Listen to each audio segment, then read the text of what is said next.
दिन है मंगलवार, तारीख 2 अप्रैल 2024 और आप सुन रहे हैं वर्कर्स कनेक्ट रेडियो का हिंदी प्रसारण। आइए सुर्खियों से करें शुरुआत। गोवा औद्योगिक विकास निगम के कर्मचारियों को बड़ी राहत, बॉम्बे हाईकोर्ट ने 7वें वेतन आयोग के मुताबिक भुगतान का दिया आदेश। पुदुचेरी में नहर से गाद निकालने का काम कर रहे मजदूरों पर गिरी दीवार, 5 मजदूरों की मौत, 4 गंभीर रूप से घायल।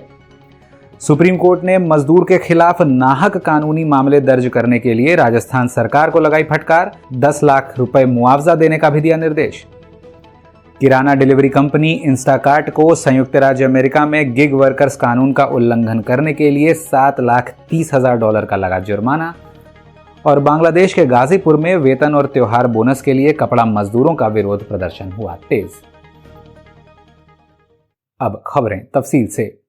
बॉम्बे हाईकोर्ट की गोवा पीठ ने गोवा औद्योगिक विकास निगम यानी GIDC को 1 जनवरी 2018 से अपने कर्मचारियों और पेंशन भोगियों के लिए 7वें वेतन आयोग के लाभों को लागू करने का निर्देश दिया है। यह कहते हुए कि शिकायतों के निवारण के लिए अदालत का दरवाजा खटखटाना कर्मचारियों का अधिकार है, हाईकोर्ट ने GIDC के संकल्प पत्र में उल्लिखित एक शर्त को रद्द कर दिया, जिसमें कहा गया था कि 7वें वेतन आयोग के लाभ और रिटायर्ड कर्मचारियों को बकाया का भुगतान तभी किया जाएगा जब कोई कानूनी मुकदमा लंबित न हो। अदालत ने GIDC को 1 जनवरी 2018 से पूर्ववर्ती रूप से 7वें वेतन आयोग के लाभ देने और अधिकतम 6 महीने के भीतर बकाया का भुगतान करने का निर्देश दिया है। पुदुचेरी के मुदलियारपेट में एक दीवार गिरने से 5 मजदूरों की तब मौत हो गई जब वे नहर से गाद निकालने का काम कर रहे थे। मृतकों की पहचान 38 साल के बकियाराज, 65 साल के एंथनी, 38 साल के बालामुरुगन, 55 साल के कमलागासन और 50 साल के राजेश कन्नन के रूप में हुई है। ये पांचों मरपल्लम पावर सबस्टेशन के पीछे नहर से गाद निकालने का काम कर रहे 16 मजदूरों की एक टोली का हिस्सा थे। 4 घायल मजदूरों का इलाज इंदिरा गांधी जनरल हॉस्पिटल में चल रहा है।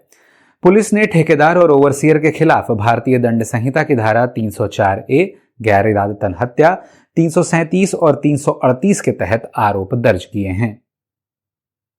एक पार्ट टाइम मजदूर के खिलाफ 22 साल तक मुकदमा चलाते हुए उसे परमानेंट नौकरी और अन्य लाभ से वंचित करने और मानसिक रूप से प्रताड़ित करने के लिए सुप्रीम कोर्ट ने राजस्थान सरकार पर 10 लाख रुपए का दंड लगाया है। इससे पहले हाई कोर्ट ने भी मजदूर के हक में दिए गए साल 2001 के श्रम न्यायालय के फैसले को बरकरार रखा था, जिसके बाद राजस्थान सरकार ने सर्वोच्च न्यायालय का दरवाजा खटखटाया था। साल 1993 में गोपाल बीजावत नाम के एक व्यक्ति को पार्ट टाइम परिचारक के रूप में नियुक्त किया गया था, लेकिन 1994 में उन्हें काम से निकाल दिया गया। नवंबर 2001 में श्रम न्यायालय ने उनकी बर्खास्तगी को गैरकानूनी बताते हुए रद्द कर दिया था और राज्य सरकार को गोपाल बीजावत को परमानेंट नौकरी देने के आदेश दिए थे। हालांकि 22 साल तक इस पर अमल करने के बजाय सरकार इस आदेश के खिलाफ अपील करती रही। करते हैं अंतर्राष्ट्रीय खबरों का रुख। पहली खबर संयुक्त राज्य अमेरिका से है, जहां स्विगी और जोमैटो जैसी किराना डिलीवरी कंपनी इंस्टाकार्ट पर gig worker paid sick and safe time अध्यादेश का उल्लंघन करने के लिए $7,30,000 का जुर्माना लगाया गया है। इसके अतिरिक्त किराना डिलीवरी कंपनी सिएटल शहर को भी जुर्माने के रूप में $18,500 का भुगतान करेगी।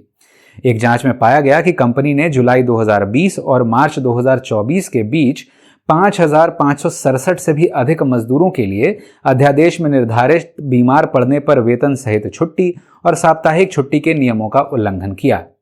Gig worker paid sick and safe time अध्यादेश को कोविड महामारी के दौरान लागू किया गया था, जो उन सभी गिग कंपनियों जैसे कि ऐप आधारित टैक्सी कंपनी या खाना और राशन पहुंचाने वाली कंपनियों पर लागू था, जिसके दुनिया भर में 250 से ज्यादा कर्मचारी हों। बाद में 1 मई 2023 को इस अध्यादेश को स्थायी कानून बना दिया गया। आखिरी खबर पड़ोसी मुल्क बांग्लादेश के गाजीपुर इलाके से है, जहां बकाया वेतन और त्योहार बोनस के तत्काल भुगतान की मांग को लेकर कपड़ा मजदूरों का विरोध प्रदर्शन जोर पकड़ने लगा है। केया नेट कंपोजिट लिमिटेड, जहां 8,000 से अधिक मजदूर काम करते हैं, कि हजारों मजदूरों ने फरवरी से बकाया वेतन के तत्काल भुगतान, ईद के त्योहार के लिए बोनस और वार्षिक अवकाश के अविलंब भुगतान की मांग को लेकर कोनाबारी काशिमपुर रोड को अवरुद्ध कर दिया। त्योहार बोनस के वितरण में देरी के कारण मुल्क की राजधानी के आसपास के इलाकों में चल रही कपड़ा फैक्ट्रियों में विरोध प्रदर्शनों की संख्या तेजी से बढ़ी है। इस अंक में बस इतना ही। देश विदेश की ताजा तरीन खबरों के साथ शुक्रवार को फिर होती है मुलाकात। तब तक के लिए दें इजाजत।